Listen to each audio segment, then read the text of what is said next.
واهتدى بسنته ثم الصلاة والسلام على أشرف الأنبياء والمرسلين وخاتم المرسلين محبوب رب المشرقين ورب المغربين جد الحسن والحسين القاسم محمد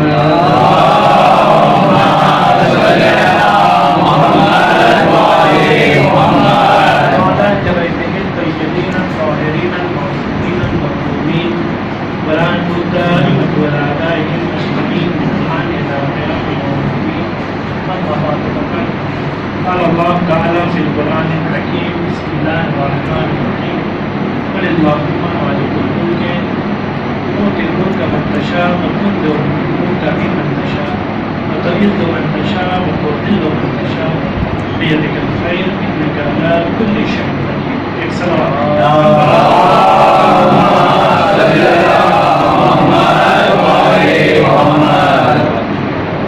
ایک مرتبہ سے الحمد اور ایک مرتبہ سے اخلاص کی دعا مرحومہ آمنہ فاطمہ بنت سید حسن علی حمیدہ بیگم بنت عبدالرحمن نصر نصیر مرزا ابن امیر مرزا کی بیٹی سے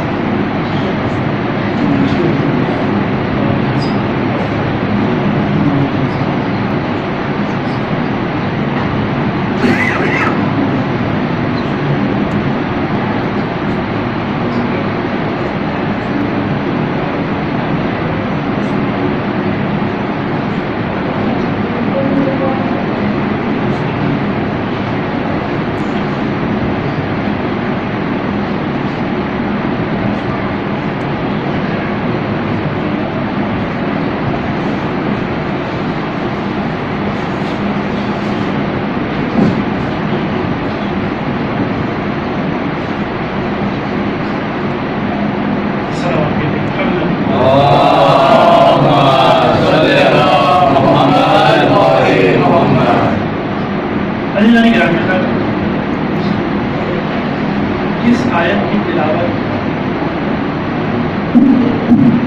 میں نے آپ کے سامنے کی ہے. خلاق کائنات اس آیت میں انسان کے غرور اور تکبر کو چکنا شروع کرتی ہے. خلاق کائنات نے اس آیت میں انسانوں کو بتایا ہے کہ دیکھ لو تمہاری کوئی حیثیت نہیں، دیکھ لو تمہاری کوئی اوقات نہیں. ملک کا مالک پروردگار عالم ہے، وہ چاہے عطا کر دے وہ چاہے چھین. تمہارے بس میں کوئی بھی چیز نہیں ہے. تم اگر کسی کو ذلیل کرنا چاہو وہ نہ چاہے تو تم کبھی اسے ذلیل نہیں کر سکتے. تم اگر کسی کو جھوٹی عزت دینا چاہو اگر وہ نہ چاہے تو تم جھوٹی عزت اسے نہیں دے سکتے. خلاق کائنات نے یہی چیز اس آیت میں فرمایا کہ اے حبیب ان سے کہہ دو کہ ساری کائنات کا مالک پروردگار عالم ہے، جسے چاہے ملک عطا کر دے، جسے چاہے ملک کو چھین لے، جسے چاہے عزت عطا کرے، جسے چاہے عزت چھین لے. کیوں؟ کیونکہ ہر چیز پر قدرت رکھنے والا صرف اور صرف پروردگار عالم ہے. عزیزو، دنیا کا ہر ایک انسان چاہے امیر ہو چاہے غریب ہو چاہے فقیر ہو چاہے بادشاہ ہو چاہے گورا ہو چاہے کالا ہو، جو بھی انسان، ہر انسان یہ چاہتا ہے کہ اس کی زندگی عزت کے ساتھ گزر جائے. کوئی بھی انسان یہ نہیں چاہتا کہ دنیا سے جاتے جاتے بے عزت ہو کر جائے. ہر انسان جو ہے وہ یہ چاہتا ہے کہ اس دنیا میں عزت کے ساتھ زندگی گزارے اور عزت کے ساتھ اس دنیا سے چلا جائے. اور اسی عزت کی خاطر جو ہے وہ انسان پتہ نہیں کہاں دھکے کھاتا، کتنی محنتیں کرتا، کتنی مصیبتوں کو برداشت کرتا، کتنی تکالیف کو برداشت کرتا ہے صرف اور صرف اسی عزت کے لیے کہ ہمیں پروردگار عالم جو عزت عطا کرے. لیکن انسان کے ساتھ جو سب سے بڑی پرابلم ہے وہ یہ ہے کہ انسان جو ہے وہ دولت کو عزت سمجھتا ہے کہ جس کے پاس جتنی زیادہ دولت ہوگی اتنا جو ہے اس کے پاس عزت ہوگی.